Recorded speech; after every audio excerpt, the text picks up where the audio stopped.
വീക്കെൻഡുകളിൽ ഞങ്ങൾ ഏറ്റവും കൂടുതൽ ഷോപ്പിങ്ങിന് പോകുന്ന ഒരു ഷോപ്പ് എന്ന് പറഞ്ഞാൽ ടോപ്പ് മാർക്കറ്റാണ്. അപ്പോൾ അതിൻ്റെ തന്നെ സൂപ്പർ മാർക്കറ്റിൽ ഞങ്ങൾ താമസിക്കുന്ന അടുത്ത് തന്നെ പുതിയതായിട്ട് ഇനോഗ്രേഷൻ കഴിഞ്ഞു എന്ന് പറഞ്ഞിട്ട് അങ്ങോട്ട് പോകാട്ടോ ഞങ്ങൾ ഈ രാത്രി. അങ്ങനെ അവിടെ പോയിട്ട് ഞങ്ങൾ ഒരു മഗ് കിട്ടും, കോഫി മഗിൻ്റെ ഒരു സെറ്റ് എടുത്തിട്ട് ഞങ്ങൾ എല്ലാ കൊല്ലം മേടിക്കുന്ന ഒരു കാര്യമായിട്ട് ഈ കോഫി മഗിൻ്റെ ഒരു സെറ്റ്. കാരണം എങ്ങനെയെങ്കിലൊക്കെ പൊട്ടിപ്പോവും ഞങ്ങളുടെ കയ്യിൽ നിന്ന് ഓരോന്നായിട്ട്.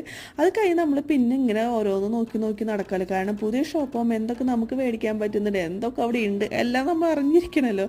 അങ്ങനെ നമ്മളതൊക്കെ തപ്പി പിടിച്ച് നോക്കിയാൽ ലക്കിക്ക് അതിൻ്റെ ഇടയിൽ കളിക്കാൻ വേണ്ടി ഒരു സാധനം മേടിച്ച്, ഫ്രൂട്ട്സ് മേടിച്ച്, പച്ചക്കറിയൊക്കെ മേടിച്ചു. നമ്മൾ വീക്കെൻഡും കൂടി ഒരു പ്ലാനിലാണ് ഇറങ്ങിയത്. അപ്പോൾ അതിൻ്റെതായ ഒരാഴ്ചക്കുള്ള പർച്ചേസിങ് കാര്യങ്ങളൂടി നടത്തിയിട്ട് അത് കഴിഞ്ഞ് ബീഫ് മേടിക്കാൻ പോകാമെന്ന് വിചാരിച്ചപ്പോൾ അവിടെ എത്തിയപ്പോഴാണ് കാണുന്നത് ഒരു ആടിനെ മുഴുവനോടുകൂടി വെച്ചിട്ടുണ്ട്. അതിൻ്റെ വായയിൽ എന്തോ തിരികെ വെച്ചിട്ടുണ്ട്, പിന്നെ തലയിലും ഇലയൊക്കെ വെച്ചിട്ടുണ്ട്. അങ്ങനെ അതൊക്കെ കണ്ട് നമ്മളത് അവിടെ എന്തൊക്കെ ഫുഡ് ഐറ്റംസുകളൊക്കെ ഉണ്ടെന്ന് നോക്കി, പിന്നെ ഒരു ബ്രെഡൊക്കെ എടുത്ത് അങ്ങനെ ഒരു കുഞ്ഞ പർച്ചേസിങ് കാര്യങ്ങളൊക്കെ ചെയ്തു കേട്ടോ ഞങ്ങൾ അന്ന് പോയപ്പോൾ അവിടെ നിന്ന്.